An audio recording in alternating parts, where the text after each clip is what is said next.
नमस्कार दोस्तों, आज हम आपके लिए शीतला माता की कहानी लेकर आए हैं। एक बार की बात है, देवलोक में बैठ माता शीतला ने सोचा कि चलो आज धरती पर चलकर देखती हूँ मेरी पूजा कौन कौन करता है, कौन कौन मुझे मानता है। ऐसा सोचकर शीतला माता धरती लोक पर राजस्थान के डुमरी गांव में आई। शीतला माता बूढ़ी औरत का भेष लेकर गांव की गलियों में घूम रही थी। तभी एक मकान से ऊपर की तरफ से किसी ने चावल का उबलता हुआ पानी गिराया। वो उबलता हुआ पानी शीतला माता के ऊपर जा गिरा, जिससे माता के शरीर पर फफोले पड़ गए। शीतला माता का पूरा शरीर जलने लगा, लेकिन गांव में किसी ने भी उसकी मदद नहीं की। अपने घर के बाहर एक कुम्हारन बैठी थी। उसने देखा कि वो बूढ़ी माई बहुत जल गई है और उनके पूरे शरीर पर फफोले पड़ गए हैं और वो अपने शरीर की तपन को सहन नहीं कर पा रही। तब वो कुम्हारन बोली, माँ तुम यहाँ आकर बैठ जाओ, मैं तुम्हारे शरीर पर ठंडा ठंडा पानी डालती हूँ, इससे तुम्हें आराम मिलेगा। तब उस कुम्हार ने बूढ़ी माई पर ठंडा ठंडा पानी डाला, फिर बोली, माँ मेरे घर में ठंडी राबड़ी रखी है, तुम वो खा लो। कुम्हारन ने बूढ़ी माई को ठंडी राबड़ी और दही खाने को दी, जिससे उसके शरीर को थोड़ी ठंडक मिली। इसके बाद वो बूढ़ी माई बोली, बेटी मेरे सर पर जुएं देख लो। जब कुम्हारन माता के सर के पीछे से जुएं देखने लगी तो उसने देखा कि उनके सर के पीछे भी एक आंख है। ये देख वो कुम्हारन डर गई और वहाँ से भागने लगी। तब वो बूढ़ी माई बोली, रुक बेटी डर मत, मैं भूत प्रेत नहीं हूँ, मैं तो शीतला देवी हूँ। इतना कहकर माता चार भुजाओं पूरे जवाहरात के आभूषण पहने, सिर पर स्वर्ण मुकुट धारण किए अपने असली रूप में प्रकट हो गई। मैं शीतला देवी हूँ। मैं तो इस धरती पर देखने आई थी कि मुझे कौन मानता है, कौन मेरी पूजा करता है। माता के दर्शन कर कुम्हारन सोचने लगी कि अब मैं गरीब इन माता को कहाँ बिठाऊं। तब माता बोली, हे बेटी तुम किस सोच में पड़ गई? ये देखकर कुम्हारन रोने लगी और माता शीतला बोली, तू क्यों रो रही है? तब कुम्हारन हाथ जोड़कर बोली, माता मेरे घर में चारों तरफ दरिद्रता है, मैं आपको कहाँ बिठाऊं?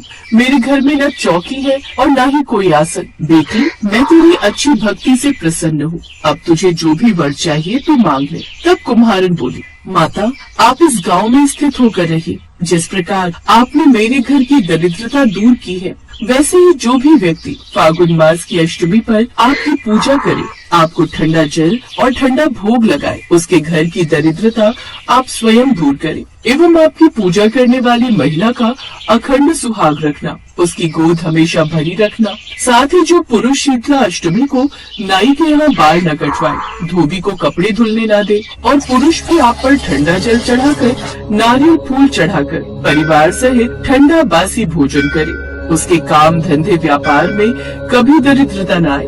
माता ने उसे तथास्तु कहा और बोली, तो इस करवे का जल अपनी झोपड़ी पर छिड़क लेना, कल सारे नगर में आग लगेगी लेकिन तेरी झोपड़ी नहीं जलेगी। ऐसा कहकर माता अंतर ध्यान हो गई। माता की बात मानकर कुम्हारन ने ऐसा ही किया।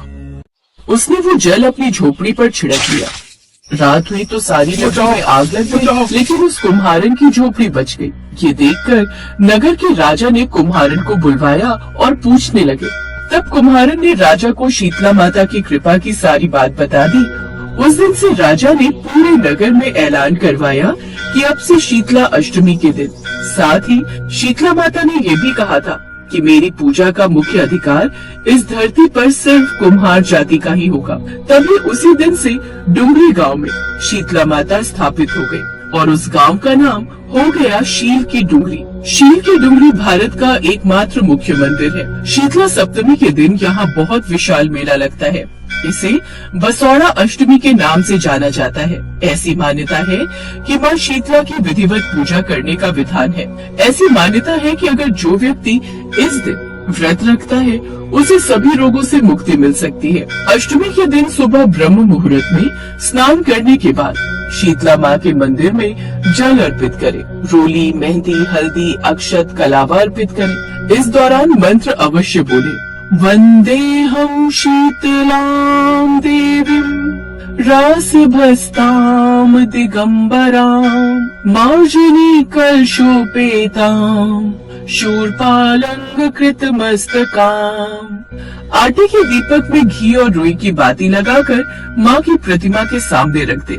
बासी हलवा, पूड़ी, बाजरे की रोटी, पुए, राबड़ी आदि का भोग लगाएं। इस दिन शीतलाष्टक स्त्रोत का पाठ करें, साथ ही व्रती कथा सुने। जहाँ होलिका दहन हुआ था वहाँ पूजन करें और पूजन सामग्री अर्पित करें।